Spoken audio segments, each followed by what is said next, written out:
A very good morning, my dear students. So, welcome to our channel Chemistry in Easy Way. Today we are here with the new part of chapter number 2, class 11, that is structure of atom. So, our today's topic is wave nature of electromagnetic radiations. तो देखिए Newton ने जो electromagnetic radiations थे इनको light की form में बताया था, in the form of light.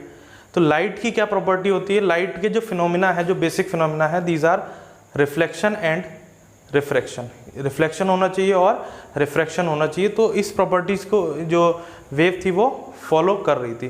But at the same time जो लाइट का कॉन्सेप्ट था वो इंटरफेरेंस और डिफ्रैक्शन के फिनोमिना को फॉलो नहीं कर पा रही थी.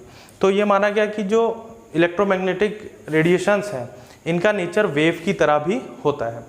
तो कोई भी वेव होती है, देखिए वेव कभी भी ट्रैवल करती है, इस तरीके से ट्रैवल करती है वेव. क्लियर हो गया? This is the way how does the wave travel. ठीक हो गया?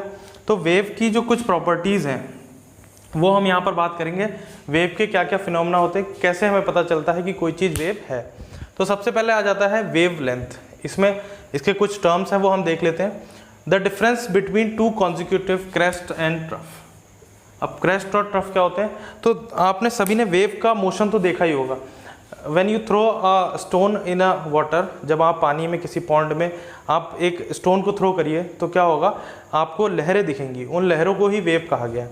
तो इनका जो ऊपर का जो हिस्सा होता है, ये जहाँ तक ये इस तरीके से ऊपर से मूव करती हैं, ये जो डिस्टेंस होती है दैट इज क्रेस्ट.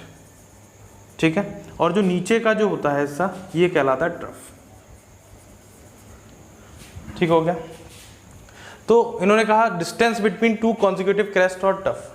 तो दो कॉन्जिक्यूटिव लगातार, मतलब यहाँ से लेके यहाँ तक, ठीक है, ये जो डिस्टेंस हुई that is called wave length. Next is amplitude, height of crest और डेप्थ ऑफ द ट्रफ. जो मैक्सिमम हाइट होती है क्रेस्ट की क्या होगी, ये वाली. ठीक, सपोज ये एक्स है और ये डेप्थ होगी इसकी, ये होगी वाई. तो ये क्या कहलाएगी, दिस इज कॉल्ड एम्पलीट्यूड. इसको हम लोग कहेंगे amplitude. Clear? Next is frequency, the number of wavelength which can pass through a point in 1 second. एक सेकेंड में किसी पॉइंट से कितनी वेवलेंथ पास करती हैं, ये क्या हो जाएगी, फ्रीक्वेंसी हो जाएगी. इसको हम रिप्रेजेंट करते हैं म्यू से. रिप्रेजेंट की अगर बात करें तो लैम्डा को हम लोग रिप्रेजेंट करते हैं, सॉरी वेवलेंथ को रिप्रेजेंट करते हैं लैम्डा से. ठीक है? इसकी जो एसआई यूनिट होती है वो वैसे तो मीटर ही होगी, क्योंकि ये क्या है, एक डिस्टेंस है. तो डिस्टेंस की एसआई यूनिट हमेशा हम मीटर लेंगे. बाकी आपके क्वेश्चंस में इसको नैनोमीटर, इसको आर्मस्ट्रॉन्ग, इसको किसी में भी दिया हो सकता है. तो उसमें उस केस में क्या करना होगा, आपको मीटर में इसको चेंज करना होगा एसआई यूनिट के. यहाँ पर आ जाते हैं म्यू. फ्रीक्वेंसी की यूनिट जो है वो हो जाती है हर्ट्ज. यह आपने छोटी क्लासेस में पढ़ा होगा, जूनियर क्लासेस में एक ऑडिएबल और नॉन ऑडिएबल फ्रीक्वेंसी के बारे में पढ़ा होगा कि हमारी जो ऑडिएबल रेंज ऑफ फ्रीक्वेंसी है वो किस तरीके से रिप्रेजेंट करते थे हम, 20 हर्ट्ज टू 20 किलो हर्ट्ज, या फिर कह लें कि 20 हर्ट्ज से लेके 20,000 हर्ट्ज तक हम इसको सुनने वाली जो हमारी फ्रीक्वेंसी होती है. इसका जो फॉर्मूला होता है that is 1 upon time period. Mu is equal to 1 upon time period. ठीक है? तो इसकी एक यूनिट सेकंड इनवर्स भी हो सकती है. नेक्स्ट आ जाता है velocity, linear distance travelled by wave in 1 second. एक सेकंड में कितना एक वेव ट्रेवल कर सकती है, that is called velocity. Wave number, the number of wavelength which can be accommodate in 1 centimetre length along the direction of propagation. ठीक है? इसको रिप्रेजेंट करने के लिए हम लोग म्यू बार भी रिप्रेजेंट करते हैं, और इसका जो फॉर्मूला होता है that is 1 upon wavelength. Clear है? जैसे सपोज किसी की वेवलेंथ 10 है तो उसका जो वेव नंबर होगा वो हो जाएगा 1 अपॉन 10, दैट इज 0.1. ठीक है? अब यहां पर कुछ इंपॉर्टेंट फॉर्मूले जो हमें यहां से पता चले.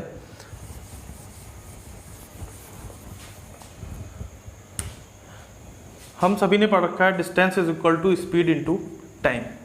क्लियर है? ये सभी ने फॉर्मूला पढ़ रखा है.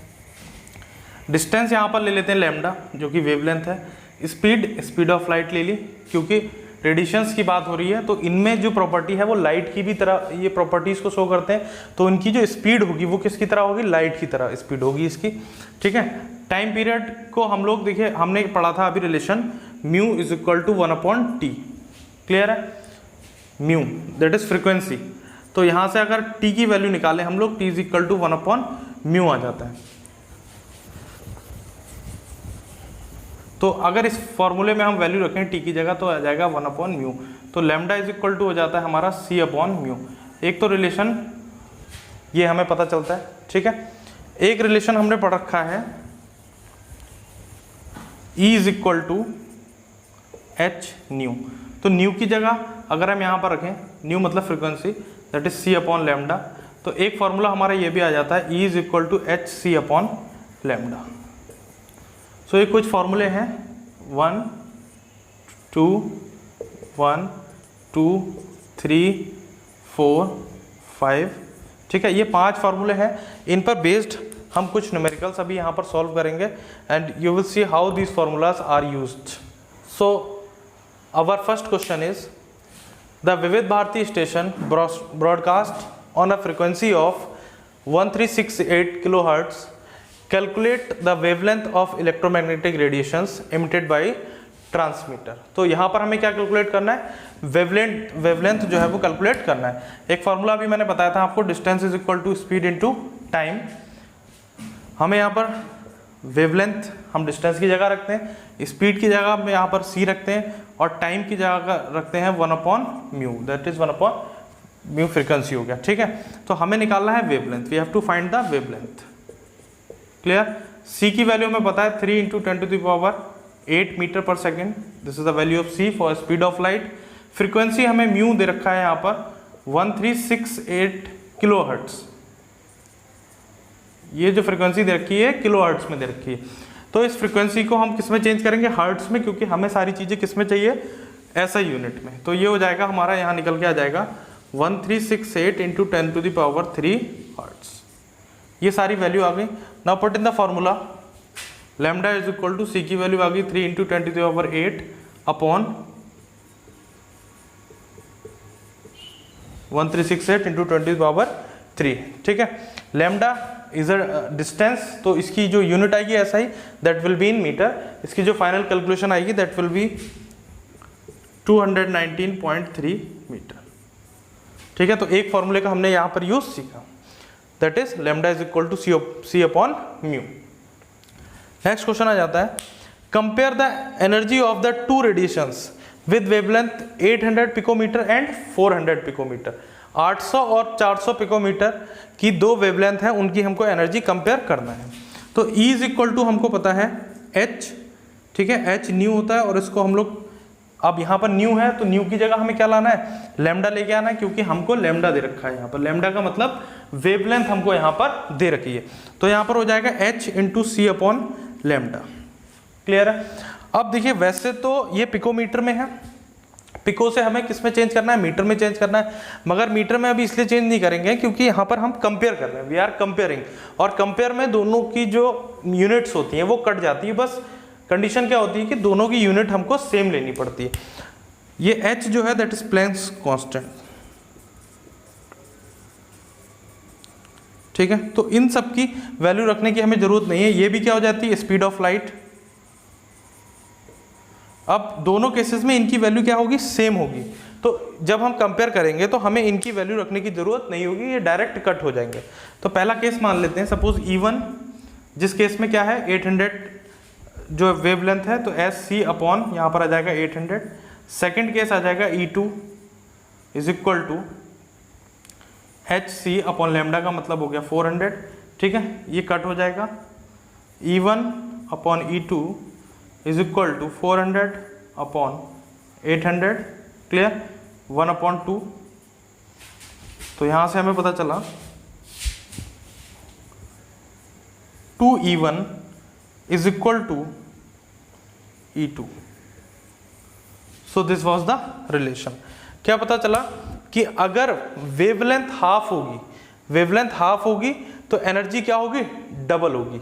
यहाँ से पता चला कि वेवलेंथ अगर हाफ हुई है, देखिए 800 से 400 हुई, तो एनर्जी क्या होगी, डबल होगी। तो एक और रिलेशन हमें यहाँ से पता चला कि एनर्जी जो है इज इनडायरेक्टली प्रोपोर्शनल है किसके, वेवलेंथ के। जैसे जैसे वेवलेंथ बढ़ेगी एनर्जी कम होती चली जाएगी, जैसे जैसे वेवलेंथ कम होगी एनर्जी क्या होगी, बढ़ती चली जाएगी। Question number 3 is calculate the wavelength of a photon in Armstrong units having energy of 1 electron volt. हमें वेवलेंथ निकालनी है, ठीक है, किसी फोटोन की, जब उसकी जो एनर्जी है दैट इज 1 इलेक्ट्रॉन वोल्ट। अब देख लेते हैं, एनर्जी दे रखी है हमें 1 इलेक्ट्रॉन वोल्ट। इसको पहले हमें ऐसा यूनिट जूल में कन्वर्ट करना पड़ेगा, तो ये रिलेशन हम याद रखेंगे। 1 electron volt is equal to 1.602 into 10 to the power -19 joule. So ये रिलेशन इंपॉर्टेंट है, ये हमको याद रखना है। Clear? 1 electron volt is equal to 1.602 into 10 to the power -19 joule. ठीक है, now we have to find the wavelength है। तो एनर्जी और वेवलेंथ का जो रिलेशन था दैट इज हमने पढ़ा था E is equal to h nu और E is equal to h c upon lambda. हमें यहाँ पर क्या निकालना है? वेवलेंथ फाइंड आउट करनी है। इसको मिटा दें, इसका कोई भी यूज नहीं है अभी। तो wavelength is equal to, wavelength का जो फॉर्मूला हो जाएगा क्या हो जाएगा? लेमडा इज इक्वल टू, देखिए, h c upon E. Here h is Planck constant, इसकी वैल्यू कितनी हो जाएगी? 6.626 इंटू 10 टू द पावर -34। इसकी वैल्यूज में भी आपको वेरिएशन मिल सकता है कहीं कहीं पर अकॉर्डिंग टू द यूनिट। यहाँ पर जो इसकी यूनिट ली गई है दैट इज जूल सेकंड ली गई है, जूल सेकंड ली गई है। तो इसकी यूनिट के अकॉर्डिंग इसकी वैल्यू आपको कहीं पर चेंज मिल सकती है, तो उसके लिए आप कंफ्यूज ना हो। Next, 3 into 10 to the power 8 metre per second. Clear? E हमको दे रखा है यहाँ पर 1.602 into 10 to the power -19 joule. तो यहाँ पर लेमडा निकलेगा, क्योंकि सारी चीज़ें हमने यहाँ पर देखिए क्या रखा है, ऐसा यूनिट में रखी है। अब मैंने यहाँ पर यूनिट इसलिए रिप्रेजेंट करी है ताकि मैं यूनिट का फंडा आपको समझा पाऊँ। ये देखिए मीटर पर सेकेंड है यहाँ पर, इसका मतलब ये मीटर अपॉन सेकेंड है। सेकेंड से सेकेंड कैंसिल, जूल से जूल कैंसिल। इसका मतलब हमारा जो भी आंसर निकलेगा that will be in metre. इसकी जो कैलकुलेशन आएगी that will be 12.42 into 10 to the power -7 metre. ठीक है, this calculation is in metre. अब आंसर इसमें पूछा है आर्मस्ट्रॉन्ग में, तो यूनिट का कन्वर्जन हमको पता होना चाहिए। 1 metre is equal to 10 to the power 10 angstrom. This is a sign of angstrom. A के ऊपर छोटा सा सर्कल बनाना है हमें, ठीक है। तो यहाँ हो जाएगा 12.42 into 10 to the power -7 metre को अगर आर्मस्ट्रॉन्ग में चेंज करेंगे हम लोग, ठीक है, तो क्या करेंगे? इंटू, यहाँ पर मीटर हट जाएगा, into 10 to the power 10 angstrom. तो जो फाइनल आंसर रह जाएगा हमारा that will be 12.42 into 10 to the power 3 angstrom. So this is the answer. Okay, next question is calculate the energy of 1 mole photons of radiations whose frequency is 5 into 10 to the power 10 second inverse. यहाँ पर देखिए second inverse, science में units का बहुत बड़ा role होता है। Unit से हम ये पता चल जाता है हमको। अगर क्लियर ना भी किया हुआ होता, हमें वहाँ पर ये नहीं बताया गया होता कि ये फ्रिक्वेंसी है, तब भी हम यहाँ पर गैस कर लेते कि ये फ्रिक्वेंसी ही दे रखी है। इसलिए मैंने आपको फ्रिक्वेंसी के बारे में बताते वक्त सेकेंड इनवर्स के बारे में भी बताया था। ओके, तो E is equal to h c upon lambda. ये वाला फॉर्मूला यहाँ पर हमको जरूरत नहीं पड़ेगा। सी अपॉन लेमडा को हम क्या लिख सकते हैं? H new. देखिए मैं डायरेक्ट एच न्यू भी लिख सकता हूँ, मगर बार बार आपको फॉर्मूले रिमाइंड करा रहा हूँ ताकि इस आपस में आपको अच्छे से रिलेशन पता चल जाए। तो सी अपॉन लेमडा की जगह हो जाएगा यहाँ पर न्यू। क्लियर? ये जो एनर्जी होती है ये 1 फोटोन की होती है। किसकी होती है ये? 1 फोटोन। फोटोन क्या होते हैं? पैकेट्स होते हैं, एनर्जी के पैकेट्स होते हैं। जैसे यहाँ सपोज आपके पास एक टॉर्च है और आपने टॉर्च से एक लाइट फोकस करी इधर को, तो ये जो लाइट ट्रेवल हो रही है ये छोटे छोटे पैकेट्स के फॉर्म में ट्रेवल हो रही है, जिन पैकेट्स की energy E is equal to h nu होती है। तो E इज इक्वल टू क्या आ जाएगा हमारे पास? H की value 6.626 into 10 to the power -34, ठीक है, जूल सेकेंड। फ्रिक्वेंसी हमको यहाँ पर दे रखी है 5 into 10 to the power 10 second inverse, ठीक है। तो ये जो एनर्जी थी ये किसकी थी? 1 फोटोन की थी। अब यहाँ पर जो क्वेश्चन पूछा गया है वो क्या पूछा गया कि 1 मोल फोटोन की एनर्जी बताइए। तो हमें पता है 1 मोल में कोई भी चीज़ अगर हम ले लें, 1 मोल में चाहे वो पेन्स ले लें चाहे पेंसिल ले लें, वो कितनी होती है? 6.022 इंटू 10 टू द पावर 23 होती है।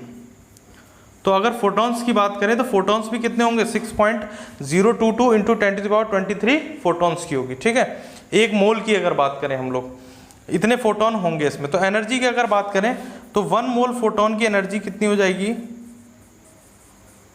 तो देखिए एक फोटोन की एनर्जी इतनी, तो इतने फोटोन की एनर्जी कितनी हो जाएगी, 6.022 इंटू 10⁻23 और इंटू 6.626 इंटू 10⁻−34 इंटू 5 इंटू 10⁻10, ठीक है। इसका जो फाइनली आंसर आएगा दैट विल बी 19.93 जूल।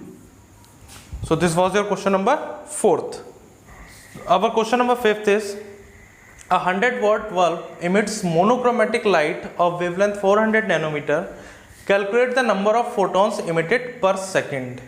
एक सेकंड में कितने फोटोन इमिट हो रहे हैं।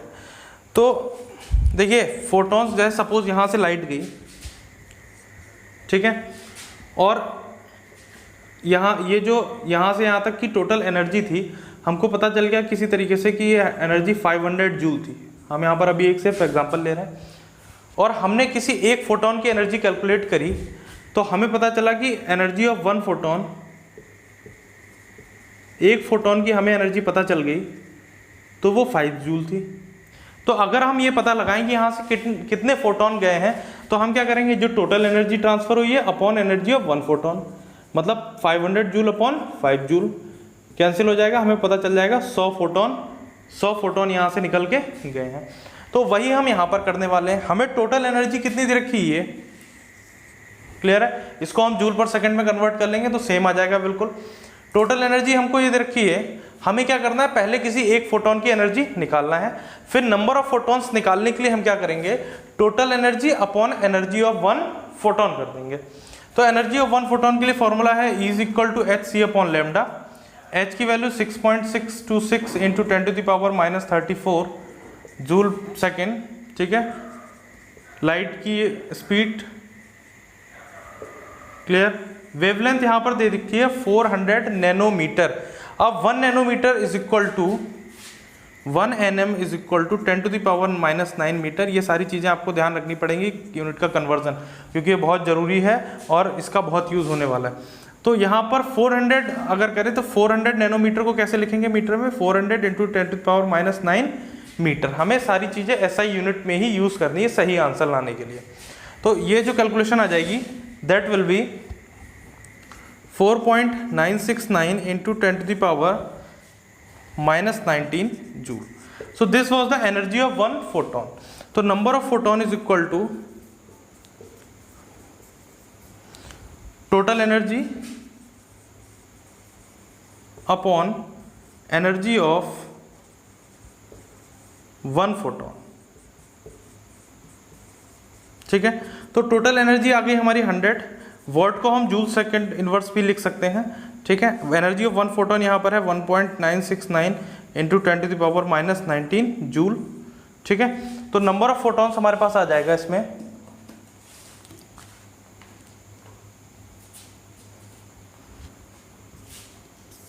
2.012 इंटू 10⁻20 सेकेंड इनवर्स, मतलब एक सेकंड में, ठीक है। ये सेकंड इनवर्स का मतलब एक सेकंड में इतने फोटॉन्स इमिट होंगे। So these were some important questions related to the wavelength of electromagnetic radiations. I hope these numericals were clear to you. So thank you very much. Thanks for watching the video.